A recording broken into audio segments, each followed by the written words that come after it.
ইফতারিতে এরকম এক প্লেট বিরিয়ানি হলে আমাদের আর কিছু লাগে না। এটা আমাদের বাসার সবাই ভীষণ পছন্দ করে, খেতেও এত বেশি মজা। রান্না করার ঝামেলা খুবই কম, মাত্র একটা মশলা দিয়ে আমি আজকে এই বিরিয়ানিটা রান্না করেছি। আলহামদুলিল্লাহ, একদম ফাটাফাটি স্বাদ যাকে বলে। অনেকেই বিরিয়ানির ভালো একটা মশলা সম্পর্কে জানতে চেয়েছেন, আজকের ভিডিওটা দেখুন, ইনশাল্লাহ খুব কাজে লাগবে। ভালো লাগলে শেয়ার করে দিবেন। আজকের ভিডিওটা দেখে রাখলে একদম যারা রান্না জানেনই না তারাও বিরিয়ানি খুব মজা করে রান্না করতে পারবে। ইফতারিতে খাবো, এর জন্য তেলের পরিমাণটা অর্ধেক ব্যবহার করছি। 2 টেবিল চামচ সাদা তেল, 2 টেবিল চামচ সরিষার তেল নিলাম। এর মধ্যে দিলাম 1.25 কাপের মতো পেঁয়াজ কুচি। বাদামি করে ভাজা হয়ে গেলে কিছুটা অংশ তুলে রেখে দিয়ে এর মধ্যে মাংস দিয়ে দিলাম। 700-800 গ্রামের মতো হবে। আর এখন আমি এর মধ্যে দিয়ে দিচ্ছি 1 প্যাকেট বিরিয়ানি মশলা। আমি সেভরি বিরিয়ানি মশলাটা ব্যবহার করছি। এটা দিয়ে বিরিয়ানি রান্না করলে অন্য আর কিছু অ্যাড করা লাগে না, এমনিতেই টেস্ট অনেক ভালো চলে আসে। এই মশলাটা ঘরে বসে অনলাইনে অর্ডার করতে চাইলে ক্যাপশনে দেওয়া লিঙ্ক থেকে অর্ডার করতে পারবেন, অথবা যে কোনো সুপার শপ বা দোকানেও এখন এটা পাওয়া যায়। এই 1 প্যাকেট মশলা দিয়ে 1 কেজি মাংস আর আধা কেজি চালের বিরিয়ানি রান্না হয়। আমি যেহেতু মাংসটাও একটু কম দিয়েছি, চালও আবার একটু হাফ কেজি চাইতে কম, তাই মশলাও সবটুকু না দিয়ে একটু রেখে দিয়েছি। এখন এখানে হাফ কাপের মতো টক দই দিলাম। 1 চা চামচ রসুন বাটার সাথে 2 চা চামচ দিচ্ছি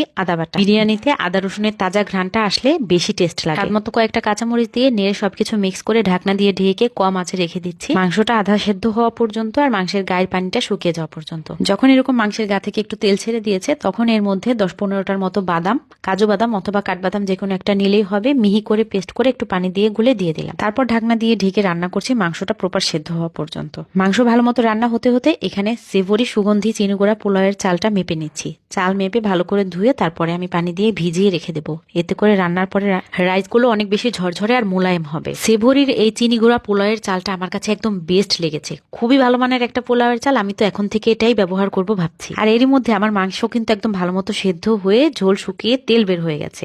কিছু আলু দিয়ে আমি একটু নেড়ে তারপরে এর মধ্যে চিনিগুড়া পোলাওয়ের চাল যে ভিজিয়ে রেখেছিলাম ধুয়ে, ওই চালটা পানি ছেঁকে দিয়ে নেড়ে কষিয়ে নিয়েছি।